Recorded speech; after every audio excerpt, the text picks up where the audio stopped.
Welcome to episode 8 of the Civil War Breakfast Club, joined by the lovely Queen of the North, Mary Fincher.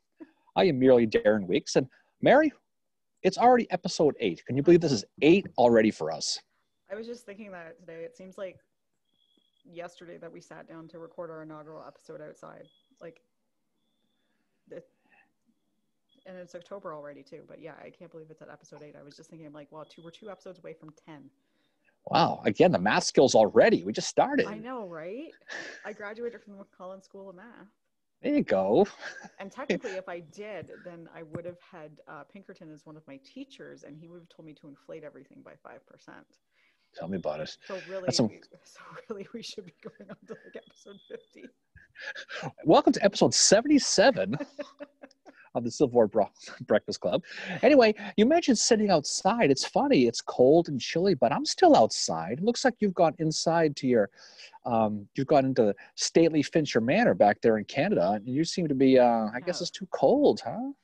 Well, that, and I was lazy. I didn't feel like lugging all my stairs. I hear you. Some people are just tougher than others, I guess. He's sitting outside freezing. But I do it all for the podcast, Mary. I do it all. Yeah. You know, you can give me the finger all you want. It's totally cool because I'm frostbitten, so I don't even notice. So it doesn't even make a difference. Yeah, but I'll just have to listen to you bitch about it after the podcast. Oh, wow. Bringing in the heat early. That's one way to keep it warm around here. Yeah. Anyway, so how was your week? We had a good podcast last week. We had a fantastic Facebook Live last Saturday. Thanks for anybody who joined us. That was a lot of fun. Yeah, that was awesome. Yeah, thanks to everybody who joined us for those lives. That one was like every time we do one, I think, okay, how can we top this? And then somehow it happens, and it was really fun. There's lots of cool people out there, and we are going to have on, I think it's October 21st from 6 to 7 p.m. We are going to have our own Civil War roundtable. Big news here at the Civil War Breakfast Club World Headquarters. We decided to roll out our own roundtable. We talked a little bit about the details of it on the live, but basically, in a nutshell, we're going to get some people together on the 21st from 6 to 7, yeah. Right? Yeah. 6 to 7. And if you're interested, you can email us at civilwarbreakfastclub@gmail.com. Yes. And we'll send you the information for it via Zoom. It's not going to be a traditional roundtable where you got some talking heads spinning facts for an hour. We're going to make it like we're all sitting at the bar, just having a good time, just trying to get to know everybody. So hopefully you can join us. If you're interested, just email us at the Facebook, not the Facebook, what is it? The email site. civilwarbreakfastclub@gmail.com. gmail.com. And one of us will likely, probably Mary, get back to you. Because I've gotten back 100% of those emails so far. Just because I'm not good at things like that, apparently. But that's okay. We'll take care of that, and we'll hopefully we can get a big group on here, and it's like a good regular group. And it seems like we've got a good little regular community developing already with a lot of people. Yeah, like on Twitter and which it actually it's funny, you know, like sometimes, you know, for instance, like Rail Splitter podcast, like our sibling podcast, like that Facebook community is very, very active. But with ours, it's a little bit of the opposite, whereas it's the Twitter community that's pretty active with who we, you know, are talking to on there and stuff. And the Facebook is a little bit quieter, which is interesting. Well, I just think because Twitter is a smarter group of people. That's what I think. Hey, come on, they're all the same listeners there. But those are the smart ones, Mary. Those are the smart ones who found us in 2 different places. And if you're really good, you're on Instagram. That's 3 places. And if you're really, really, really, really good, you can go onto YouTube and you can see our smiling faces that Mary puts up there. That's 4 social media sites. 4. 1, 2, 3, 4. How is that 4? Facebook, Twitter, Instagram, YouTube. Oh, right. Yeah, sorry. Again, the math skills astound. Wow. Anyway, when we last left you, Mary, we were talking about the Battle of Chickamauga. But what are we drinking tonight? Oh, goodness gracious. I was going to mention that. Well, ladies first. How's that? Okay, so I am drinking, it's from Great Lakes Brewery, which is in Toronto. I'm drinking one called Haze Mama, which is a New England IPA. And I am drinking it out of my James A. Garfield mug, which I got at the Garfield Historic Site in Mentor, Ohio, which is an amazing place to visit. It's like very cool. They give great tours and all that. But obviously we're talking about Chickamauga tonight. So if you know Chickamauga, you know this is why I chose the mug, because Garfield's going to be part of this battle. He's he's good. part of Rosecrans staff. Yeah, the good folks of the Garfield National Historical Site are friends of the podcast, which is pretty cool. Yep. Which is pretty good. So just so you know what I'm drinking Trillium. It's Trillium Tuesday around my world here. Arnold Arboretum had too many, I guess, which is a Trillium, the great Trillium from Boston, and I am drinking it out of my Joshua Joshua's Restaurant and Tavern mug that I got in Brunswick, Maine, which is right next to his house. That's a really, really cool place. Jess is going to be. Yeah, Jess. Hopefully we'll get up there and maybe get her one of these mugs someday. Yeah, we'll see. She'd love that. Yeah. Anyway, as we were saying before, last time we saw you, we were talking about the Battle of Chickamauga. Yep, the clusterfuck. The clusterfuck. That is. I always wait for you to swear first, Barry. That's the best part about it. It doesn't take long. If you had 3 minutes and 21 seconds, you win. You win. Like a little longer than that, but it's okay. Yeah, we actually had a comment on our YouTube videos. One of our listeners watched it, and he actually said I think he called it Chicka Clusterfuck, which is pretty clever. Yeah, Clusterfuckamaga. Yeah, or Clusterfuckamaga. We would accept Clusterfuckamaga. It might have been Clusterfuck. It might have been Clusterfuckamaga. Oh, I thought I made that up. Oh well. But either way, we'll take either one. But either way, that's the gist of. If you're familiar with the battle, that's the perfect way to describe it. Last we left you, we talked about how the end of the second day, we'll call it. Don't want to piss Mary off and call it the first day. Hey, that's just my opinion. If anybody else thinks it's just I 2 agree days, with your opinion. I agree with that. I mean, Minty and Wilder was day one, right? Yep. So this is day 3. We're going to talk about day 3, the Battle of Chickamauga, which is September 20th, 1863. And last we left you, it was the night of the 19th, and there really was kind of a stalemate. Braxton Bragg, in charge of the Army of Tennessee, was holding up his staff meeting the night after the second day, the big day's battle, reforming his entire army. Now, last time we did this, I made the ungodly mistake of saying all his generals were in the same room. And I have to apologize to Mary because she bit my head off, literally and figuratively. For those who made it to the podcast, you know that I was very, very nice to him about it. And I said, actually, they weren't in the same room. She called me a fucker and told me to go in the corner, I think there was more to it, I think. Afterwards, maybe. Yeah, but in any case.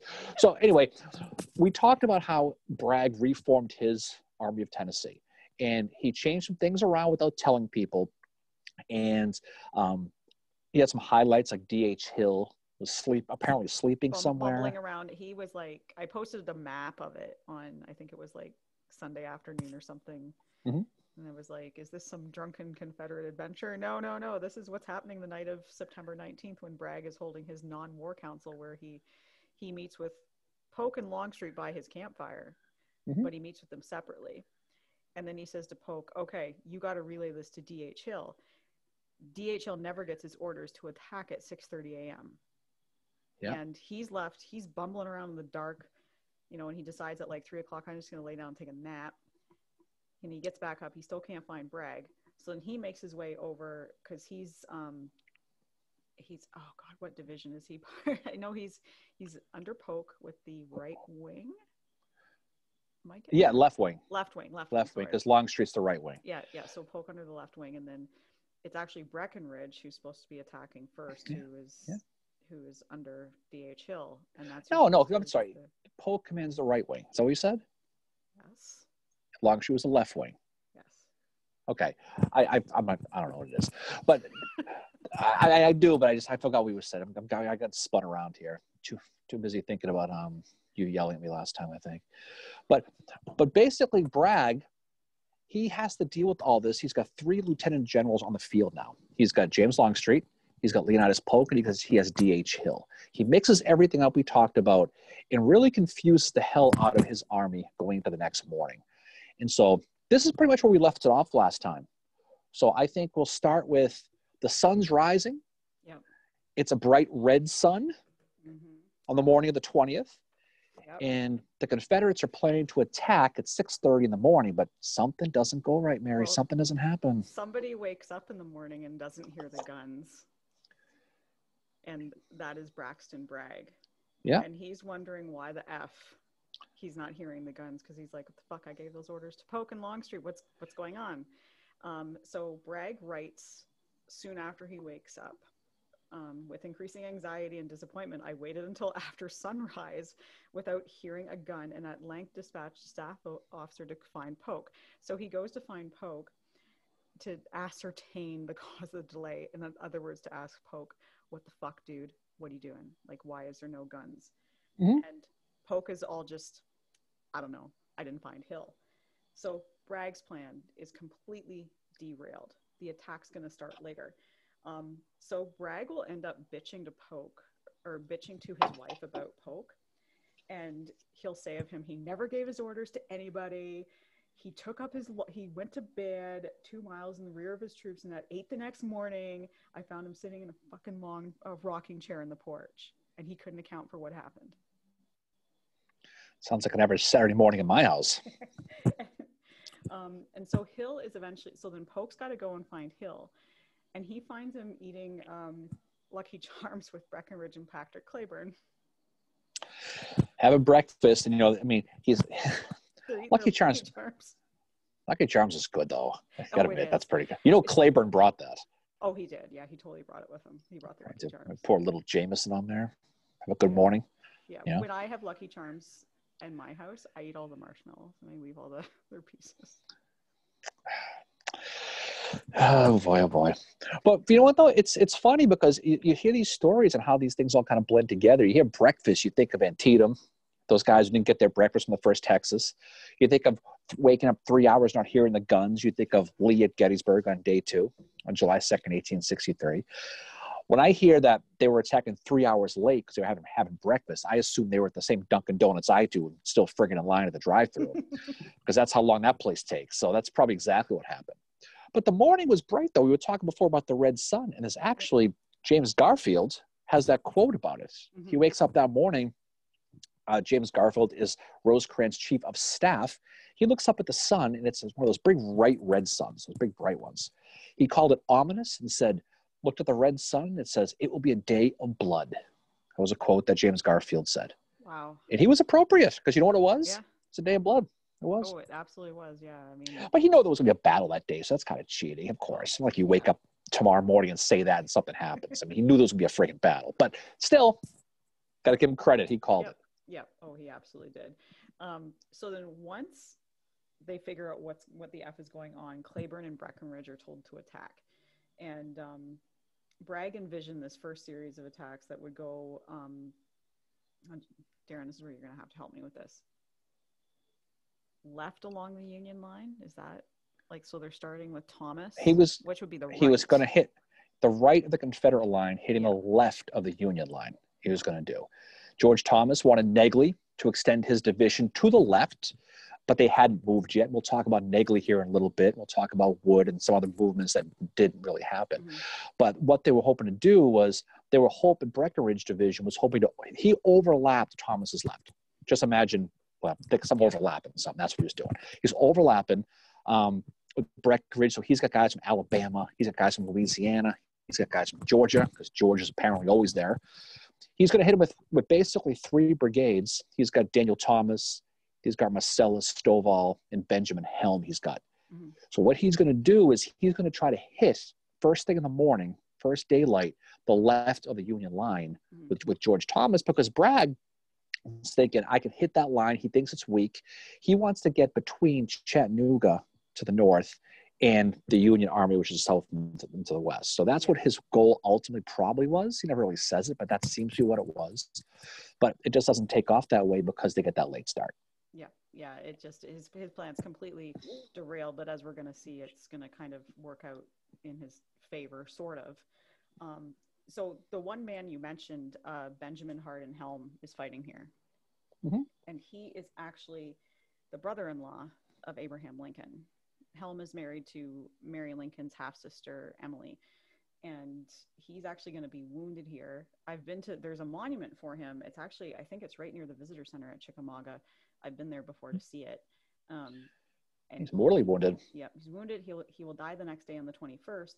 And Lincoln and Mary actually go into private mourning for him. And like Mary she couldn't shed a single tear for him because of who he was, because he was a Confederate, and she was afraid of, the possible scorn it could bring upon the White House.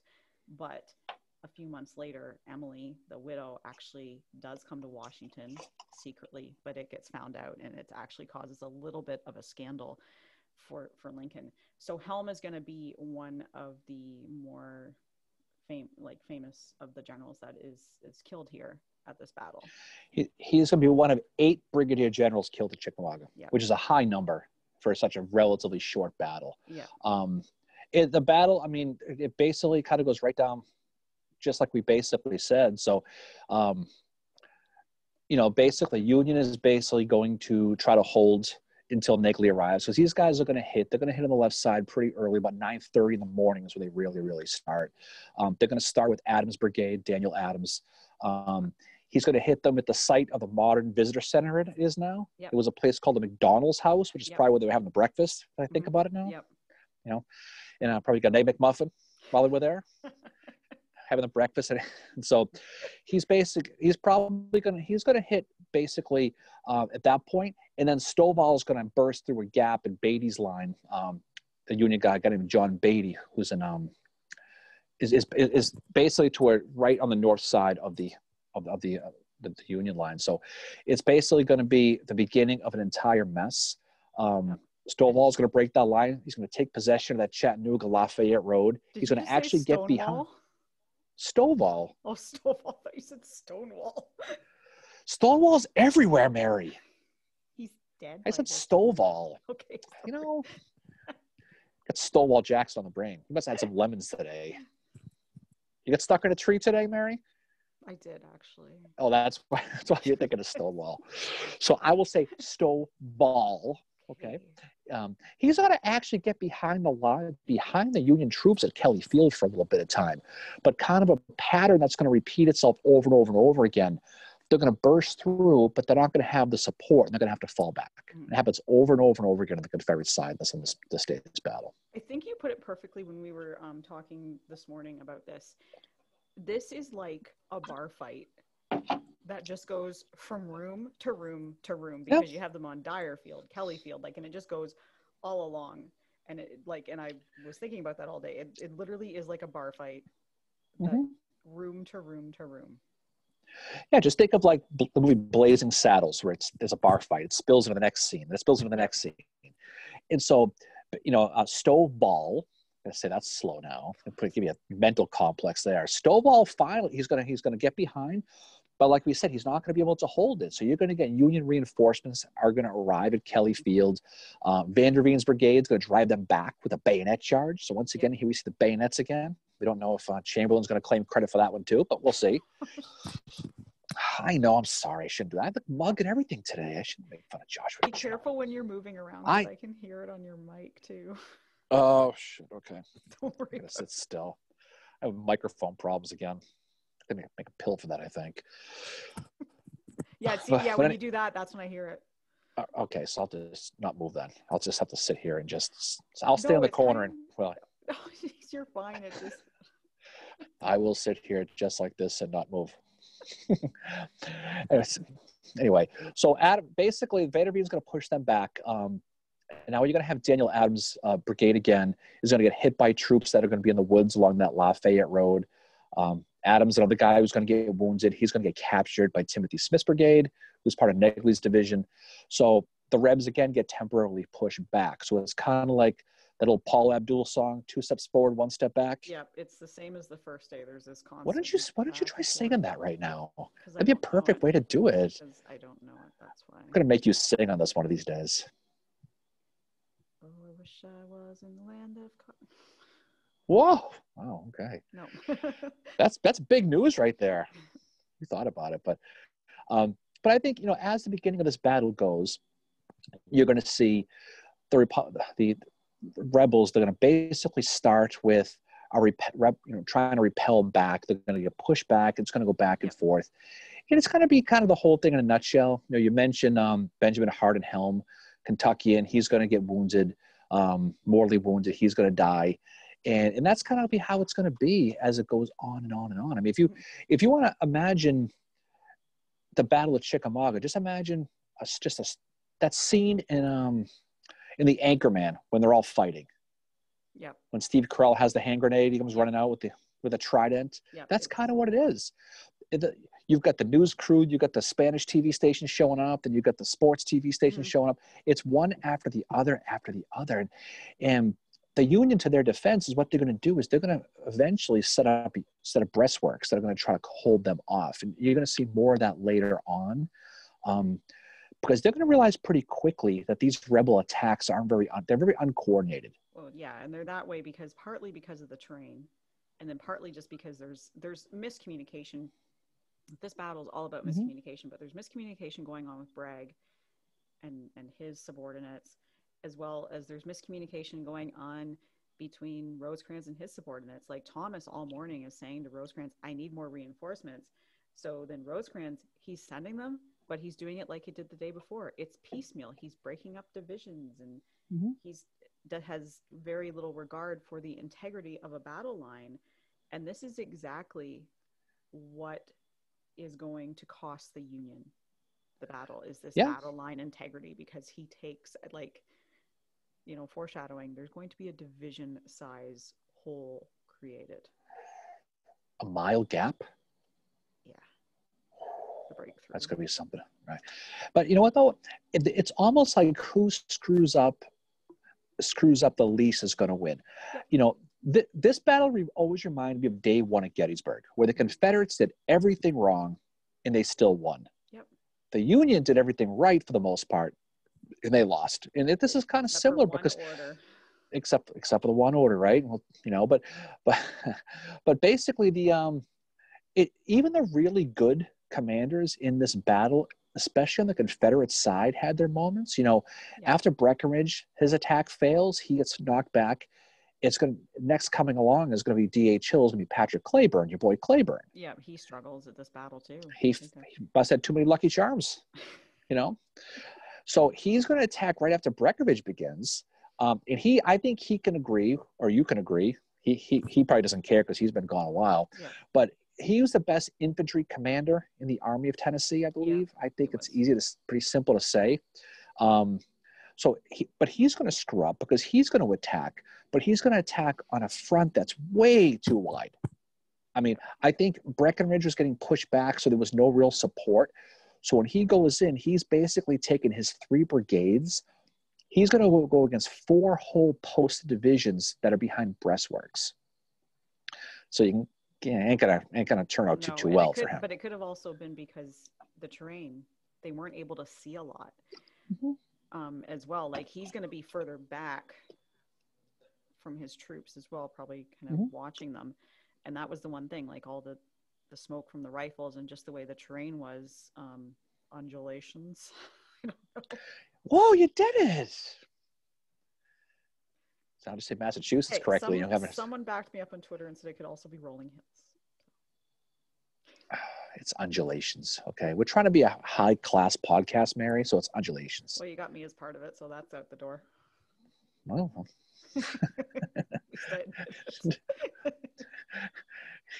Goodness gracious. You're like our, Butterfield of the podcast. Swearing and drinking. Yeah, but I think the terrain probably had something to do with it. And yeah, like he's not it totally did. He's not having his best day, but it's also because it's going to filter from the top down. It's like, well, they don't get their orders, and then they're told that they're eating breakfast and they're like, you got to get into your battle line. Like, it's like, okay, fine. Well, I mean, in Cleburne, I mean, he expected Breckinridge to still be there. He didn't expect him to, he basically is going out and he can't find them.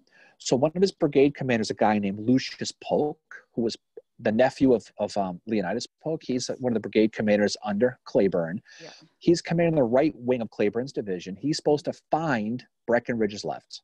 That's his first job, to find it. I can't find it. He can't find it. So he ends up stumbling around, not just him, this whole brigade, Yeah. in the woods, the terrain. He doesn't find Breckenridge. You know who he finds? He finds the center of the Union line instead. Yeah. So now he's unsupported, he's unprotected, he's pinned down, he's getting his ass handed to him, so he fails, right? Mm-hmm. Then you have brigade, you have the next guy comes along, Sterling Alexander Martin Wood, who wins the all 48 name award for that one. And basically he doesn't, he didn't know Lucius Polk fell back. He didn't know he went to the right. Mm-hmm. So they're attacking piecemeal. And by the time they're getting there, the people they're supposed to support, they're either falling back or they're dissolved. And they can't find them. So these guys are going in basically one brigade at a time, one division at a time, and they're running into the Union behind these breastworks, and they're not supported. So again, it goes back to, like we were saying before, about pick a battle, Antietam, Manassas, any of them that we've talked about. It seems that the common thread for the Confederacy in this war is piecemeal, unsupported attacks that ends up making them fall on their dicks every single time. Okay. Nice use of that term. First time ever in the podcast. Oh, well. Fall on their dicks. Good. But that's kind of what happens. Well, yeah, it is. And it also goes back to the point that we mentioned in part one of this, that this is considered to be a soldier's battle, simply because of not only the terrain, but the piecemeal, the breaking of the divisions and the corps, whatever, from their commanders, that the soldiers are having to fight this battle and make these decisions on their own because they can't get word back to their commanders. And the commanders can't get word to the subordinates as to what's going on. So it is a very, the way I look at this battle, one of the things that makes it so interesting is because of the chaos behind it. It is a much more complicated battle to look at than, say, Gettysburg, just because it is fought so piecemeal. It's like a series of different, all different battles, or like you said, the bar fight just spilling from room to room to room. It's hard to keep track of all that's going on in this battle. Well, you mentioned Gettysburg. It's like a big version of the wheat field. Mm-hmm. And if all the Gettysburg people, if you obviously the wheat field, you basically have the 3rd Corps, the 5th Corps, the 2nd Corps, the 5th Corps again, and rolling in against Tig Anderson and Kershaw and all these guys, Semmes and Wofford, one after the other coming in. It's like this heavyweight fight, boom, boom, boom, that just doesn't stop. So, the Union commander, James Brandon, he's there, his division's there under Thomas, and he's been back on that west side of that Chattanooga road. He gets attacked by Alexander Stewart, the math professor from your history, your neck of the woods there. Yeah. And he's going to get repulsed again. Basically, by the time you get to just before noontime on the 20th, every single rebel attack at that point has failed. Yeah. Yeah. And they have more guys. They have, I know they're slowly chipping away at the Union, though. Because what that's going to do, it's going to make Rosecrans and Thomas nervous about their left flank. And that's going to tell the story for the rest of the day about their perception of what's going on that left flank where Thomas is. And that's where we have the order that is called that fateful order that comes through to Thomas, or not to Thomas, but to Wood. His first name, I think it's Thomas Wood. Thomas Wood. Yep, comes through to him at about 10:50 in the morning. He gets this order that basically is to close up upon Joseph Reynolds as fast as possible and support him. And in Army speak, close up means to make a sidestep and close any gap, and support means to form a line behind. So this order from Rosecrans is very much like when someone vague books. Have you ever had anybody vague book before, Darren? Have you seen vague book? Vague book. That's when somebody makes a post on Facebook and it's really vague, but they're calling somebody out. Oh, I mean, like a conversation with you on the phone, kind of? Choke and lab you. That was the fastest finger in the West. Mad Dog Tannen. Fastest gun in the West. Make like a tree and get out of here. Okay, get like a tree and get out of here. So Thomas is concerned, and Rosecrans is concerned about getting cut off from Chattanooga. So the Union line goes basically north to south. And if you're looking at a map, the top is where Thomas is going to be. And so he's afraid that Bragg, who's already overlapping him, is going to get around him and he's going to cut them off. And that's their biggest fear, is they're going to be cut off. So at this point, I think Bragg decides he's going to get really, really aggressive now. Mm-hmm. So he's really going to try to put the wood to them, not the Thomas wood, the wood. Okay, so Bragg ordered. See what I did there? Mm-hmm. Bragg ordered all his division. The look you just gave me was awesome. I hope people watch this. It was a combination of drop dead, FU, and what are you talking about all at the same time. It was a great look. Great look. It was. Anyway, so Bragg orders all his division commanders to go into action at this point. You're talking about maybe 10:30, 11 o'clock in the morning. Yeah. So Stewart's division is going to attack. You're going to basically have attacks from guys like William Preston, Hyman. And this is really going to be the brunt of the Confederate attack on this day. John Bell Hood's going to have a group which is going to be about a half a mile long, his own column on that Brotherton Road. He's going to have like 11,000 guys. That's going to be right there. And it's, he's going to have Joseph Kershaw. He's going to have Benjamin Humphreys. So the Gettysburg people remember Benjamin Humphreys, Mississippi. He fought at the Peach Orchard, fought at the Wheat Field. It's all the same guys. Yeah. It was this group in front that was making the Union nervous. It was making Brandon nervous. And those guys, yeah. They didn't want to leave that middle. And so when Thomas wanted reinforcements, he was taking guys from that middle and they were going to have to go to the north, and they were weakening that center is what they were really doing. Yeah. So, sorry, go ahead. I was just going to say, it's, you guys got Evander Law. He's there in the middle of the column. Jerome Robertson's Texans were there. You got Henry Rock Betting, the other rock from this battle, by the way. The Union Rock, this is a Confederate Rock, a bunch of Georgians. And you're going to have the famous Bushrod Johnson with his monocle and his velvet smoking jacket right in the middle of the line. He's going to be the spearhead of this attack. So when you look at the total numbers, you're talking 23,000 guys. Yep. Okay. Which is a lot of people, okay, in case you're curious, and they're all going to move forward. They're all going all at the same time. This is the one time it's not piecemeal. So they're getting pressure from these troops is what's keeping Negley from really joining Thomas on the left. He sees this gigantic force forming in front of him.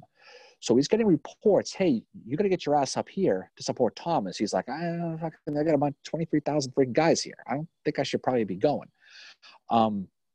So he basically, it's that gap that they're going to eventually burst through that's going to cause the breakthrough later on. Yeah, and so what happens is Kellogg, who is Thomas's nephew, and he's also on his staff, he goes to find Brannon and says, I need all of you. I don't just need your reserve. I need all of you.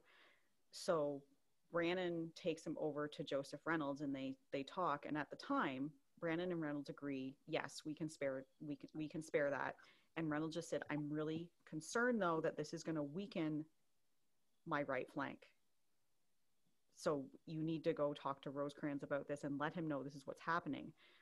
So Kellogg rides away to tell Rosecrans about this. In the meantime, Brannon and Reynolds changed their minds. And Reynolds is like, I don't want you to go, you need to stay. But they don't send a courier to clarify matters.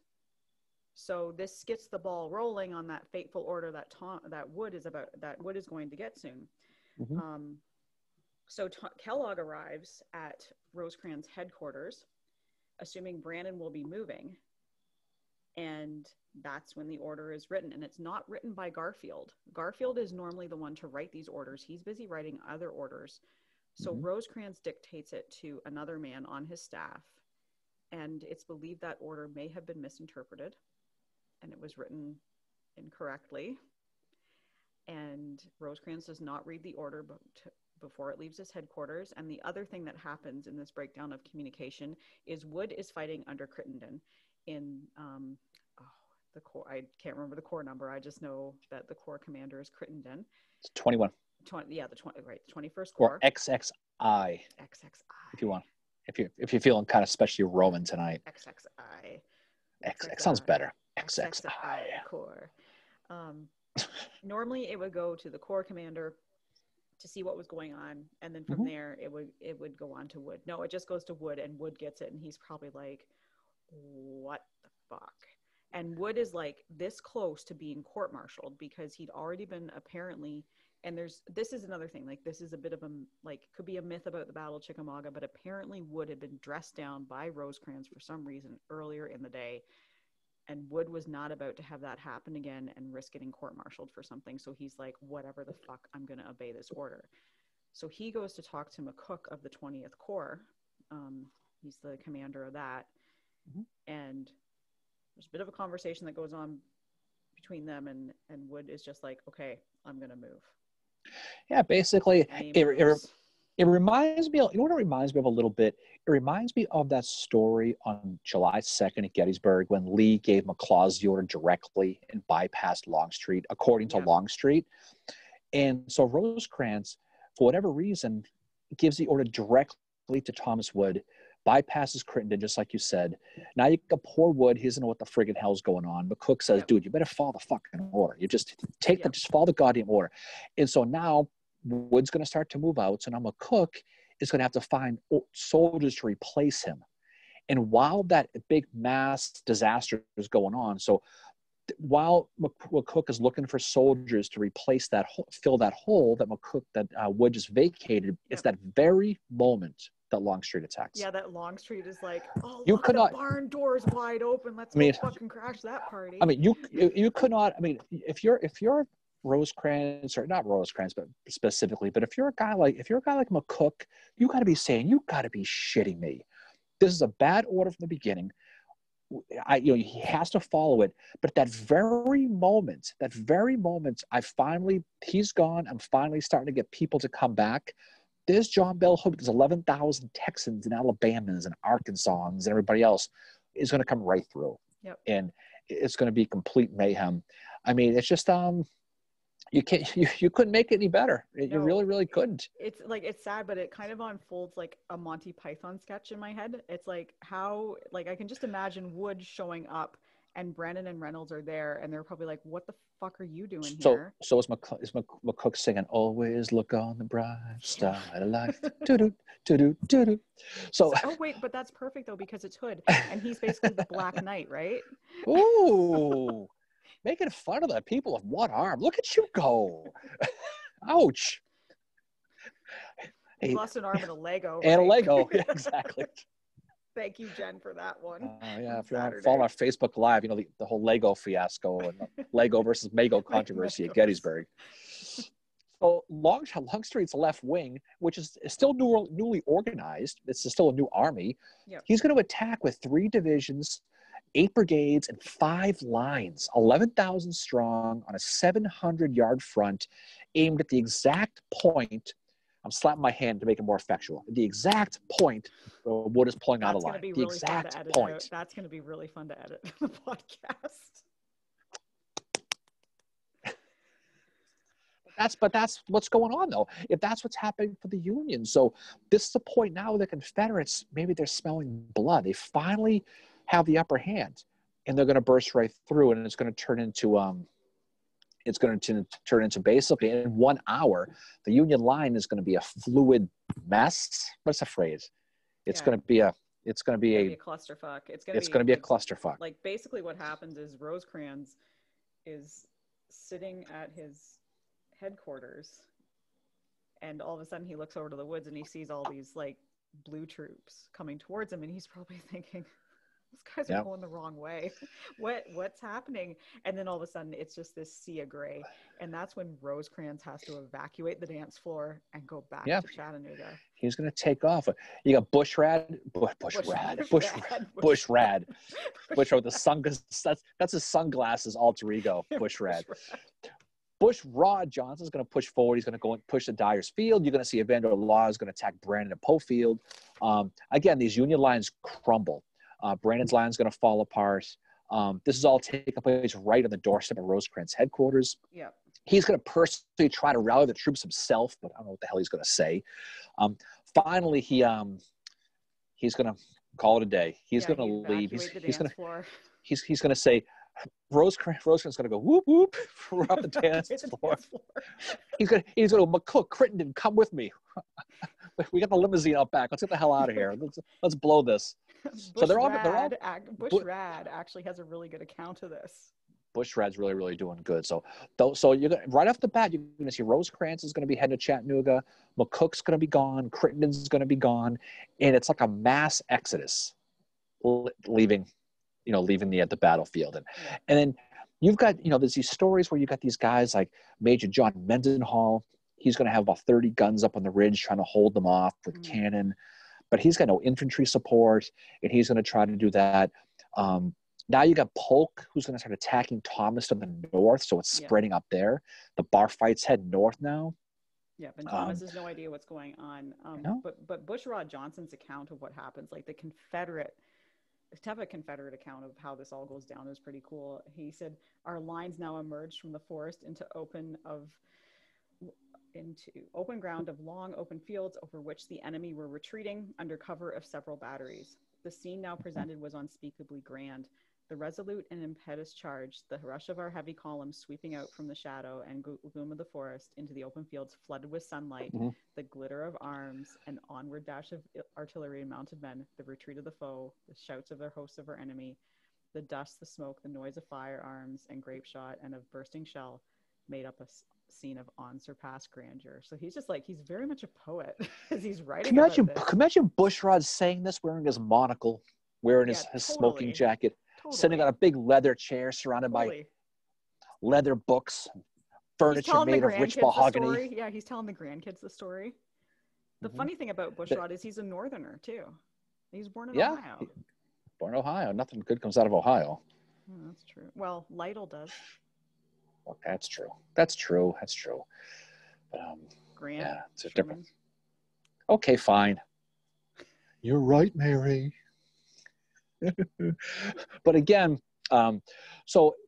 this is the beginning of really I don't want to say beginning of the end, because we're going to find out here in a little bit about the stand the Union's going to make. But Brandon's going to get attacked by Stuart and Law's division in their fronts. He's going to lose 15 guns. Bushrod's going to basically get up there. He's going to stand on the ridge, and he's going to give a report, kind of like what you just said, where he saw the Union Army, all the soldiers running towards Chattanooga. Yeah. And all I could think about when I read that today was E.P. Alexander's quote at Gettysburg at the Peach Orchard, thinking he saw the war coming to an end. He saw the Union soldiers running. He thought he saw the end of the war right there. And it's so rare of me to mention E.P. Alexander at night, not in the afternoon, actually. But that's another. I know. I've never heard you mention him before. Usually that's a daytime thing. It is actually, yeah. No walls written damage in the filming of this story. No.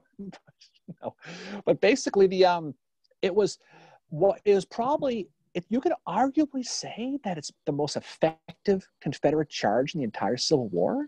You probably can. I know we don't like to do superlatives and this shit, all this stuff, but I mean, you can't think of a better one, right? No, I mean, Longstreet saw that barn door swing open, and he was like, "I'm fucking joining that barn dance." I don't know. Anyways, barn dance? You mean a hootenanny? I don't know. I'm from a really hick county in Ontario. Have you been to a barn dance? I'm from a hick county in Ontario. Of course I have. So you have? No, actually, I haven't. No, I haven't. No, I haven't been to a barn dance here. I know there was where I'm from. There was barn parties and bush parties, but I never went to any of them. I just heard about them. Yeah. They're called bush parties. Sounds like a party right there. But your E.P. Alexander will be invited to a party like that. Probably. He probably would. So anyway, you look at places like Kelly Field. You have one of the great names in the Civil War emerge here at this point, the great states' rights gist from South Carolina, and that's his birth name. This isn't Allegheny Johnson or Stonewall Jackson, or this is his actual name. Think about a guy who was from South Carolina, whose actual physical birth name is States' Rights, and his last name is Gist. What did they do when they were when she was pregnant? They were like, "What do you want to call the baby, honey?" "Oh, I don't know. What do you think of states' rights?" But they were so ahead of the curve, though. Sounds good, darling. States' rights, it is. Good. But he's going to attack at the angle, which is the left wing of the Union. And we apologize to the Gist family in South Carolina. You can send all those complaints directly to Cape Cod Civil War Practice Club. I knew I was going to do that today. I really wasn't going to. I did my best. Civil War Practice Club at gmail.com. I wonder if there's like a states' rights Gist the Third somewhere. I would hope so. That'd be pretty cool. You know? God, I bet you he went to Rough and Ready High School down there in Georgia. He probably did. He probably played for the football team and dated one of the cheerleaders. Yeah, definitely. And then when they went bad, they moved to Hard Times. Yep. You know, states' rights. But anyway, so as this whole thing is going on, it's getting worse and worse and worse. Brigadier General Peyton Colquitt's going to show up. He thought he was going to have support. He isn't going to. He's going to get mortally wounded. In like 30 minutes, they're going to have like 30% casualties in his brigade. And it's just gonna go on and on and on. You are going to start to see some of these divisions getting repulsed again now, though. This is going to start to repeat itself. And guys like John, is it Liddell? How do you pronounce it? I can't pronounce this one. Liddell. I thought it was. You know, like I said, him and Lytle I confuse. Yeah, so Liddell. John Liddell, the Confederate, and Polk, he's going to get behind the Union Army again. He's going to get repulsed because they're unsupported. And he's one of those divisions that we'll find out later on that Longstreet probably could have really used when we get to Snodgrass Hill in a little while. Yeah. Because it's just like many of these, he was like one brigade short, it seemed like half the time, or one division short. Again, Deschler from Claiborne is going to get pinned down on the ridge again. Mm. He's actually going to get killed by a shell walking along the battle line. James Deschler, he's going to get hit right in the chest with a shell from Hazen's battery. This is such a horrific, this is some of the most horrific accounts of the war I've ever read have been. Yeah. Antietam probably the most horrific, but some of the accounts from the Wisconsin soldiers that were fighting with Lytle and all that were which we're going to get to that in a few minutes because I've got some quotes to read from them for Lytle. So we're past noontime now. Yeah. Okay, the battle's raging. You know who we haven't heard from yet on the Confederate side? Benjamin Cheatham. Nope. His division, his 5 brigades are silent. They haven't done a damn thing yet. They're finally gonna get action, but he was still in reserve. So Longstreet he's driving right of the Union Army now. Guys like Thomas Hyman's division is moving south of Bushrod for support. He's going to hit Jefferson C. Davis, his division under McCook. Mm-hmm.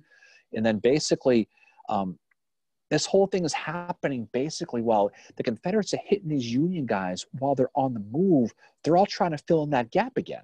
Yeah, but they're also then they're starting to go over towards Thomas too. Right. Thomas has asked for reinforcements. Right. So there's a lot of movement going on. Right. So Davis, for Jefferson C. Davis, not the Jefferson Davis guy, okay. He's going to get hit as he's walking. He's still following his orders to fill in that gap that Wood vacated. So they're on their way and they're getting hit. So this tells you where the Rebs are now. The Rebs are behind the Union lines to the point where they're hitting them in their marching lines now. So it just goes to show how crazy it really, really was. Now, eventually, Hyman's division is going to drive the Union from these ridges. Bushrod is going to continue to do his thing. And it's just going to get more and more and more desperate for the Feds. And they're going to get pushed back, and they're going to keep getting pushed back. We're going to hear from Lytle here pretty soon. Yeah. And but basically, it's just the same situation. The Rebs attack, the Union falls back. Now, but you're without your commander who's left the battlefield. You're without 2 of basically your core guys. Anderson's division, Patterson and Anderson, he's going to basically drive off the ridge, but he's also going to basically what's the phrase I'm looking for?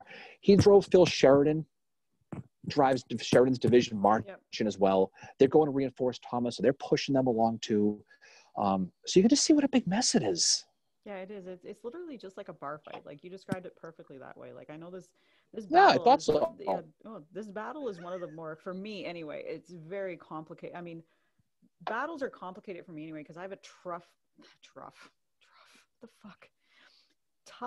time envisioning and looking at maps and envisioning what's happening. Like I have to actually go visit the battlefield, but then I have to have someone explain it to me like I'm fucking 5 years old or years old today, how it all works.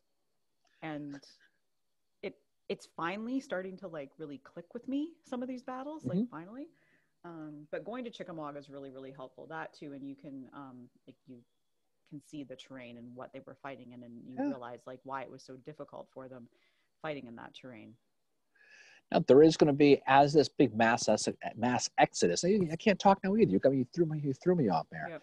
But there is going to be some stands that can be made, and I'll let you tell. I know you want to tell the William Lytle story. That's going to be the first really Union division that's really going to try to make a brigade that is try to make a stand. He's in Sheridan's group. So in the face of everything going on, you've got Lytle. Yep. Yeah. Lytle and his men are going to be the last to leave, which is basically that's the end of the Union line right there. So William Lytle he's from Ohio. He's a Democrat. He's a lawyer, and he's also a politician as well, but he's also known as the poet general. He's most famous for his poem called Antony and Cleopatra. He's famous for that poem on both, in the North and the South, and he's well respected on both sides. And we're going to talk about why that is in a little bit. I found his story at Chickamauga it was the one that drew me in the most. And that's because when I was at Chickamauga for the second time, there was a couple park rangers there, and they happened to be doing a Facebook Live on Lytle Hill about him. And they let me stand there and watch them do it. And I got to talk to them afterwards a little bit about Lytle. I got to go look at the Lytle Monument, which is there. And I posted a picture of it earlier today that I took on Lytle Hill. And it was actually a rainy day too, which I will go in the battlefields, rain or shine. I will just dress for the weather. So it was really I stood where he is going to end up dying. But the stand that Lytle and his men make here is what buys the Union Army just a few more minutes so that the Confederates can't break through. And Lytle is actually, he's like Reynolds. He's out riding in his front of his men. He's encouraging them. He's saying things like, "My brave boys, keep going," and all that. And so the fighting he and his troops experience is actually an example of just how chaotic and horrible this battle was. As I said, he's riding up and down the Union lines. He's waving his hat, and they fire at the approaching Confederates at near point blank range. A soldier from the 24th Wisconsin, which is one of the brigades that Lytle commands, says that men began to fall on every side, and soon all the firing, blending in one general rout. Thick and fast bullets, shot and shell came. And then he said the rebels were so positively close to us all at this time, we could almost see the whites of their eyes. They crawled up stealthily behind logs, trees, and bushes. So they're just coming right at them, and Lytle and his men have to keep going. And Lytle ends up getting wounded here. It's all how his wounding. Spine. He's on his horse. He gets shot in the spine, and he stays in the saddle. Yep. And before that happened, he saw the peril of what they were going to do, and he had that great quote where he says, "If I must die, I will die as a gentleman." Yep. Great quote. He gets hit in the spine, stays in the saddle, and he gets hit 3 times in the chest, basically all simultaneously. Yep, and then he gets hit through the mouth, and that's what does him in. That's when he falls off his horse. I don't think he would have made it before that. No, I think he was done. But yeah. But he's killed. It's crazy though. But he's out in front of his men, and he's one of these unsung heroes of the battle, but he's also an example of the reason why Chickamauga, I know Chickamauga is not as well known as Gettysburg, but he's an example of you have these men fighting at Chickamauga that are just as interesting. Their stories are just as interesting as anybody fighting at Gettysburg. You have these unsung heroes that get cut down before their time and all that. But so what happened is when he fell off his horse and he ends up dying, that's it for his men. His men are just like, we're done. And they retreat back into Chattanooga. But what happens is the Confederates find his body and they post a guard around it. until the Union can come and recover Lytle's body. And he will be buried, and a couple weeks later at Spring Grove Cemetery in Cincinnati, Ohio. Now, the one thing that his men gave him a few weeks before he died was a Maltese cross. Am I getting that? Is it Maltese cross? You are. Why do you think that is? Because, as you and I discovered today, Lytle is a Freemason. He's a Freemason. And that's so exactly Lytle, why the Confederates are protecting his body, because he probably had that Maltese cross on him, and maybe he had a ring too, but I'm thinking it's that cross that he had. well, my guess is he achieved a certain level within the craft, and the Confederates knew it from something he did or had on him. Yeah. And we're going to do a whole podcast on Freemasonry at the Civil War, specifically about Gettysburg. And like I said, in full disclosure, I am a Freemason, so I know a lot of these stories, and we'll talk more about it. But this is just another case where a fallen brother on the battlefield is taken care of by the enemy. And a lot of people believe that the phrase, the Civil War, brother versus brother, you hear that phrase all the time? Yep, that is not family. They're talking about Freemasons. Yep. I remember trying to tell my dad that when I was like, I don't know, I was like 17 or 18. He's like, no, it was literally family. I said, no, I think it's a Mason thing. I mean, no one really knows. I mean, to be honest, no one really knows. But I know with a lot of everyone knows the Armistead story, and they know that there's so many stories. The Barlow story, that what's his name, Brown, Gordon, all of them. It's Barksdale. We can go on and on, but we'll do a whole episode of this. But this is another case where they presented him with the Maltese cross, and if you're a Freemason, or if you understand what that means, and that's a very high respect thing that they did for him. So that goes to show probably what the men thought of him, either the stand he put up, or the fact that maybe he was kind of a poet. Maybe there was a lot going on with that. And we'll never know for sure, because I don't think anybody ever talks about it in detail, but you can sort of read between the lines what was going on. And that's a pretty cool story. Yeah, no, I just thought it was really powerful how the men protected him. And then that night, the Confederate soldiers, some of them were said to be reciting his poetry by the fire and all that. And just the fact that, I wish Lytle's name was a little bit more well known just for this story, but not just that, but just for the stand that he puts up, that he's buying the Union minutes that they need, and he's out with his men and encouraging them to keep going, and his men are just they're pushing the Confederates back. Ted Turner just needs to make a movie about him. That's all that has to happen. just get Shower to write a book about him, then he'll be in the movie, and then everyone will know who he is, and everyone will visit his monument.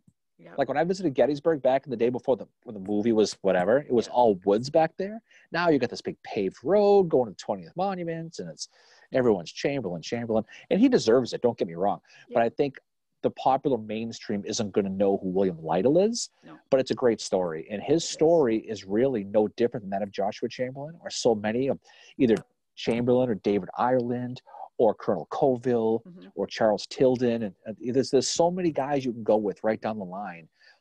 There's William Lytles on both sides in every battle, and very few people realize it. There is, and that's why it's good to start, to really study a lot of these battles in detail. And Lytle's monument is so the monuments at Chickamauga are so different from Gettysburg. There's not one statue to a general. Lytle's monument is a pyramid of cannonballs. Yeah, I've seen pictures. I haven't been to Chickamauga yet. There will be a Breakfast Club field trip there soon, hopefully in March. We'll talk about that. But I've seen a lot of the pictures and a lot of the monuments of those pyramids of cannonballs. It's quite a bit of them. It's a really cool battlefield just for that reason. So the other person that is fighting on this in the battlefield is our boy Wilder. Wilder with his Spencer repeaters going against Manigault. Yeah, his Alabamians. Yep, Manigault. And South Carolinians too. Give the Palmetto boys a little bit of credit. Yeah, well, so they're on the extreme right of the Union Army, and they're kind of just southwest of Whittle Glen's cabin. So if you've been to the battlefield, you'll know what I'm talking about when I say Whittle Glen's cabin. Doesn't know.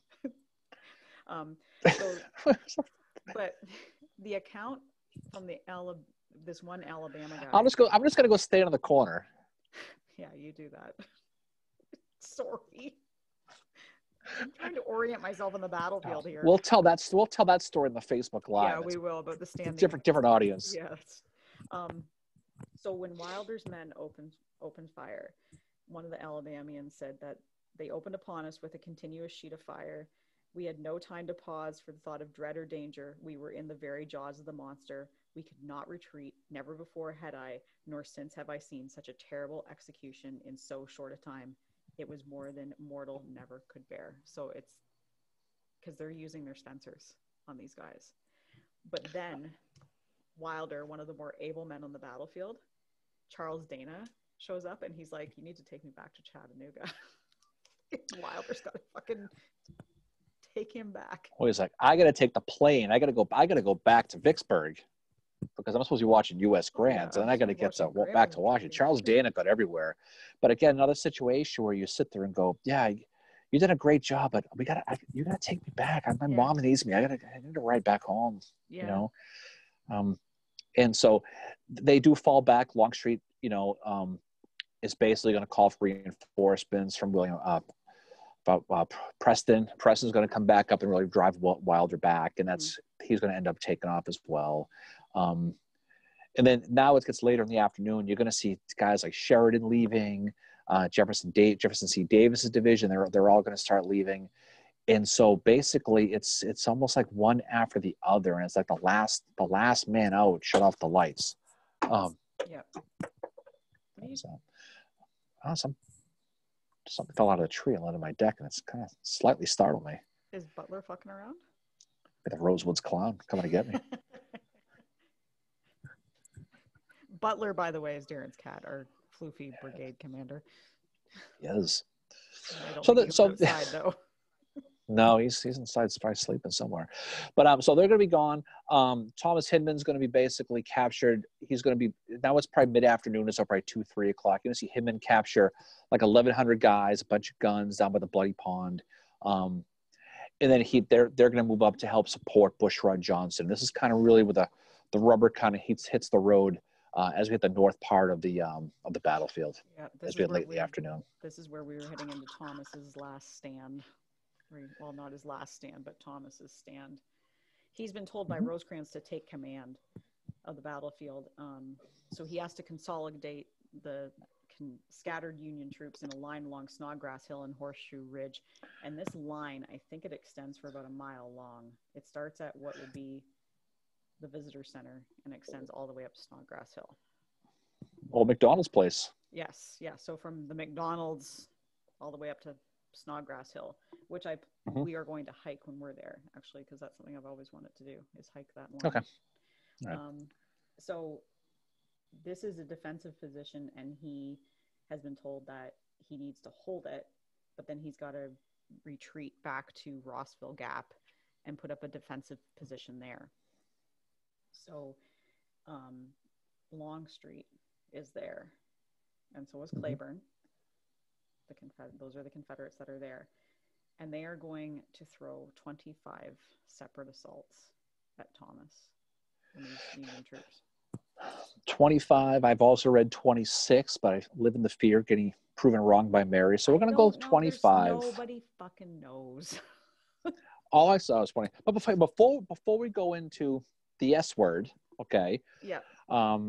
We have to talk a little bit about Harker's brigade. Because I just think it's a cool story. So he's in Wood's division. He's making a stand north of Dyer Field. And, of course, this is where John Bell Hood gets injured again. So he gets hurt again. And so they're driven off by Joseph Kershaw. Now, Joseph Kershaw, at this battle, their soldiers all wore blue uniforms. And they were gifts. They were South Carolinians, but the uniforms were gifts from the state of North Carolina. But they had blue uniforms. So Harker sees approaching troops, all wearing blue uniforms, and says, finally, my reinforcements are here. And right when they get right there, they realize they're Confederates. And basically, he gets hit pretty hard by Kershaw. Kind of a throwback to First Manassas a little bit with the blue uniforms, with that story. But I always thought that was kind of cool. Because Harker's stand, he did stall him through that final roadblock on. he did put that stand up that did allow the Union forces just a little bit more time to fall back and start to regroup on Snodgrass Hill. So that was the final speed bump that was thrown in the way to give these guys a chance before Longstreet attacked basically by himself with his 26 attacks.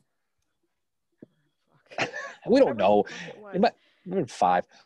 But before we get to Snodgrass, it's important that we remember one thing, that I said every time you said Snodgrass, I was going to take a drink last week.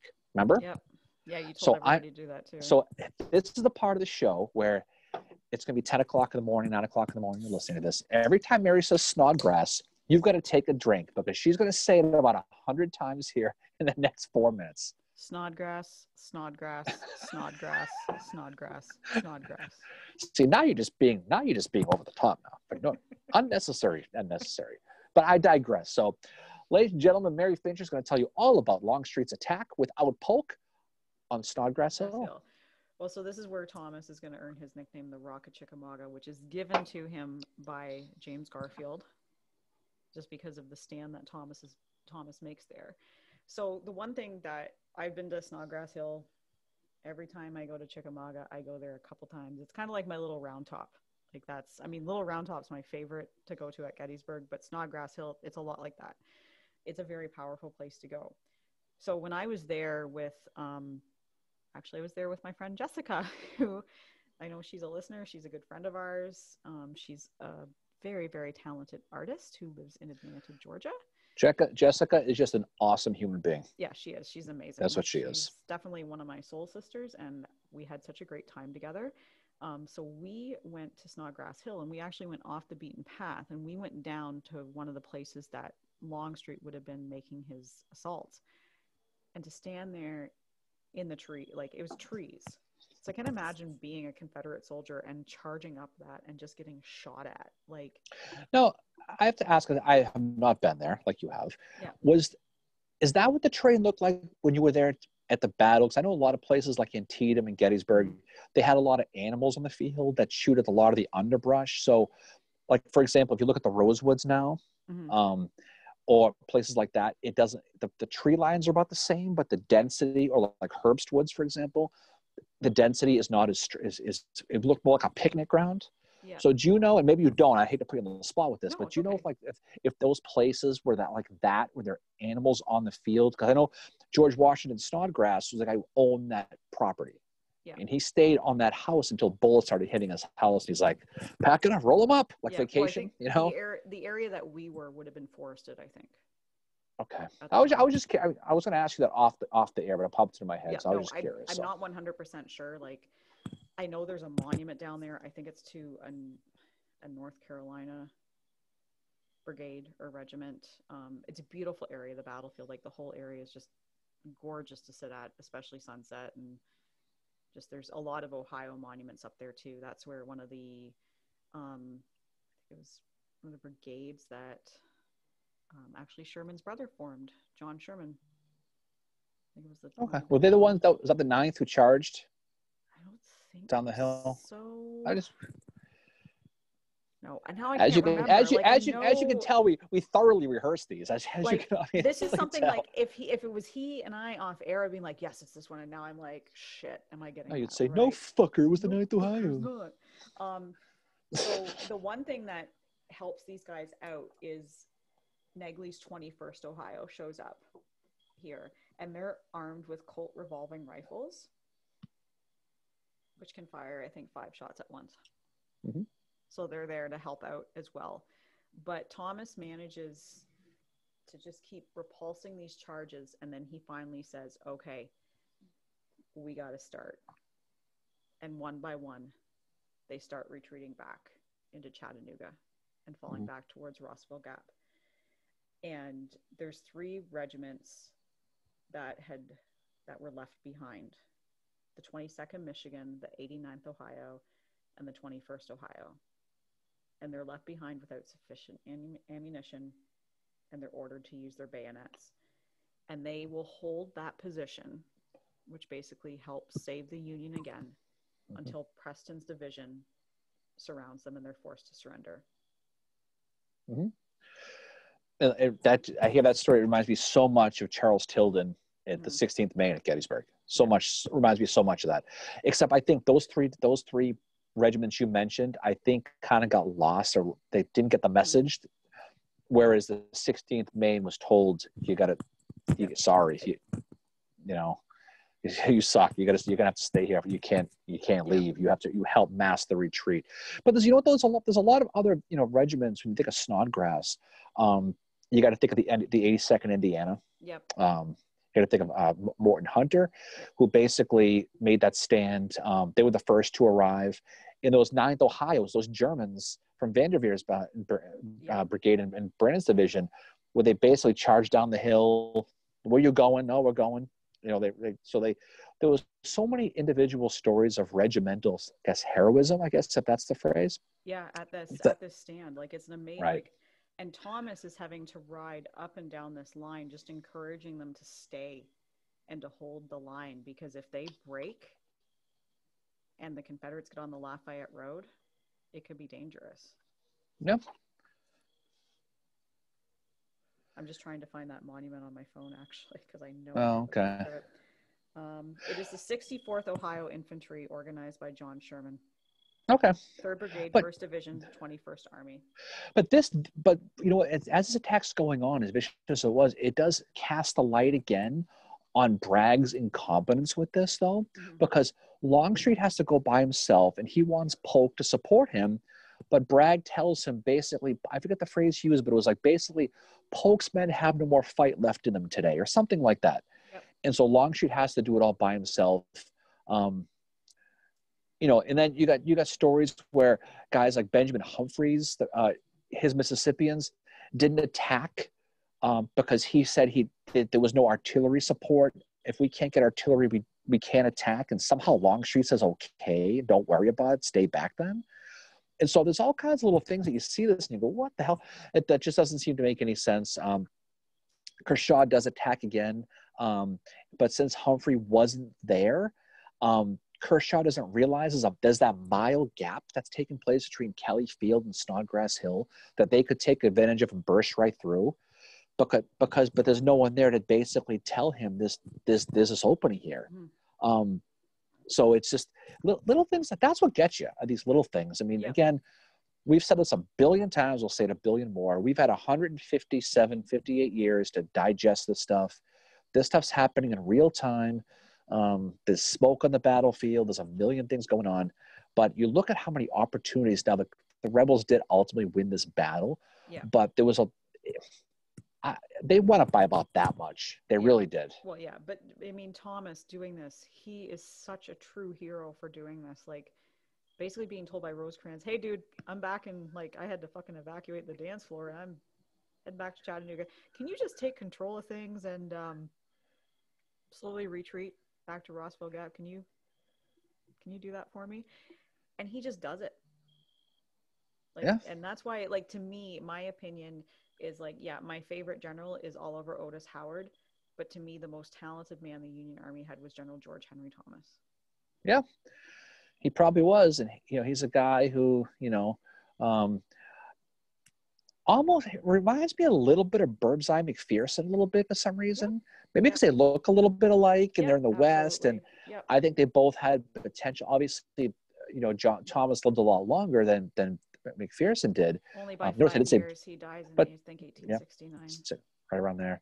But I did say Birdseye, by the way. Yeah, you noticed that, right? Birdseye. That's his middle name, Birdseye.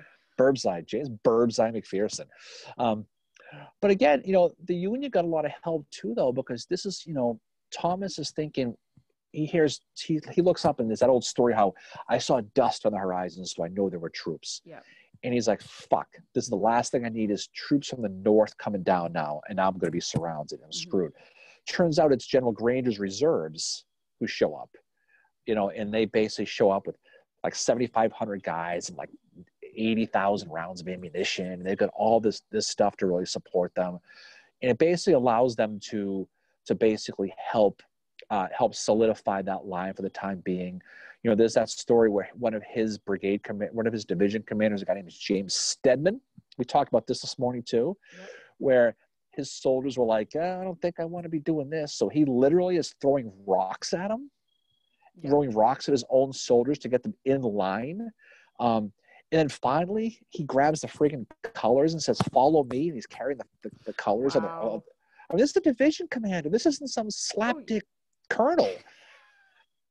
I mean, this is you know, it reminds me of Howard grabbing the flag at Gettysburg. Well, yeah, but that's just, that's another reason why like Chickamauga just became such a different battle, like soldiers battle. Like they're doing stuff they wouldn't have to normally do, right? And like, yeah, it's crazy.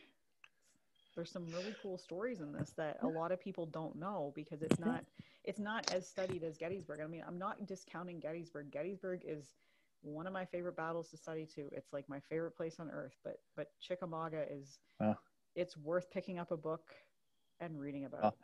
All Civil War battlefields matter. Yeah, exactly. There you go. They do. That's the dish motto for the day. Reasons. So that we do have to start wrapping this up, otherwise we're going to lose listeners because I think we've gone over our hour mark. Yeah. So we'll finish up real quick. So Garfield basically, he's going to come back on the battlefield. And Rosecrans tells him, "Do me a favor. I want you to stay here. I'm going to go. I want you to help prepare the defenses of Chattanooga." Garfield says, "Fuck that. I'm going." So he goes on his own. Ultimately ends up with probably Rosecrans probably getting dumped for that, I think, at the end of the day. But late in the afternoon, it's basically, the Confederates finally push them off. Guys like Preston finally, like you mentioned, finally attacks with his Alabamans and his Tennesseans. They're going to run it. It's going to get dark out. Night's going to fall again. Yeah. That's pretty much going to bring the end to the whole thing. Cheatham's division is finally going to come in. But at the end of the day, you look at what the Federals ultimately did on Snodgrass Hill, which really helped the Union fall back, set up that defense at Chattanooga, which is going to ultimately be a battle that's going to be won on November 25th, the greatest day of the year, a few months later on. But it's going to be a siege, and Chattanooga or Chickamauga will be the worst Union defeat in the West and the second bloodiest day of the Civil War, with 34,624 casualties. 16,000 Union, yeah. I'm sorry. And 16,170 Union and 18,454 Confederates. You know what that means for math? I know you're the math expert, but I will tell you this. That means out of 34,000, you look at the soldiers there, one of every 3 engaged soldiers was a casualty in this battle. 33% casualty rate for engaged soldiers. Yeah. That qualifies as a holy shit moment. Yeah, when you look at this whole thing. This battle is extremely horrific. It's especially like when you go see it and you know what happened, you understand with the terrain. You can't imagine fighting in that. You understand why views were obscured, why battle lines just became so disrupted, and why this is actually the first instance of where they start having to do trench warfare. Yeah. It certainly was. And at the end of the day, they're going to set up a beautiful military park, which will be the first one. Yep. People think it's Gettysburg, but it wasn't. 1,400 monuments and markers, over 52 acres. And I am looking forward to visiting that with you in March. Yep. And you can show me all these things. Yep. You can show me all the quality bars in the Chickamauga, Chattanooga area by Mary Fincher. And there's not one statue to a general on the battlefield. No. Exactly. The only general statue that I know of in the area is Patrick Claiborne at Ringgold Gap. Just a couple other things to add about this before we wrap this up is there's a few skirmishes on the 21st, but Bragg doesn't really do anything. The Union are back in Chattanooga. Thomas is around Rossville Gap, and they're in a siege. They are actually in the entrenchments and breastworks that the Confederates had made when they were occupying Chattanooga. Charles Dana said of this battle, "Chickamauga is as fatal a name in our history as Bull Run. Our soldiers turned and fled. It was a wholesale panic," which I don't agree with him at all about that. I think it was one of the most amazing stands ever made, like in the Civil War, with what Thomas did, how men like Thomas and Lytle, they bought time, and Wilder. They settled about making time, like buying time. Yeah, they settled down a melee. They Yeah. calmed the fight down at the end. And they didn't win the old phrase, they didn't win the battle, but they won the war, actually applies to this one. It really does. Yeah. And so Powell, who is David Powell, is one of the experts about Chickamauga, and he's a really, really nice guy. He Hey, we calls it, talked to him. yeah, we did. Yeah, we got to talk to We Powell in talked the to lecture. him. Yeah, he's a Yeah. really nice guy. He calls it a Yeah. barren victory, just because Bragg doesn't really do anything after it at all. And like, and then so of course Rosecrans, after, he's like really shaken up about it. Lincoln says, like, be of good cheer. We have unabated confidence in you and your soldiers and officers. But then he goes and says to John Hay a few weeks later, Rosecrans is confused and stunned like a duck hit on the head. And he got rid of him soon after.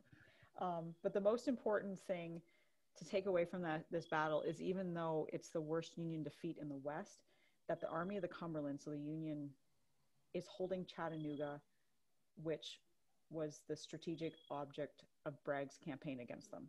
So they have won the strategy of this. Like, Bragg's got a win, but he hasn't got what he has set out to get, which was Chattanooga.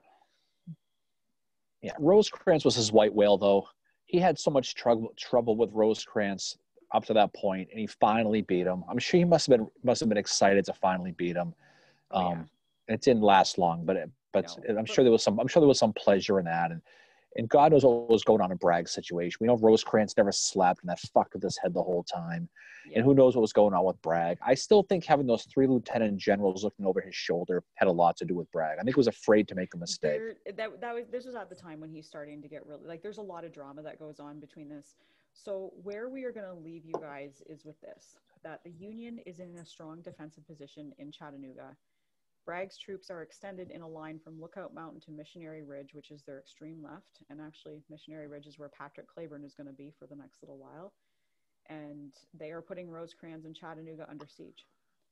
And that's where we will leave you. And we are going to pick it back up in November with the battles for Chattanooga, which I am sure that we will have at least 2 episodes devoted to this. By that time, the Union Army here is going to have a new commander, and Rosecrans is going to be gone. He is. So next week, we are going to talk about McClellan and Lincoln. Yep, at Antietam. At Antietam. So right around, it was a couple of days ago. This is Tuesday, the 6th of October. So this would have been going back to the 4th of 1862. Abe Lincoln pays a visit to George McClellan at Antietam.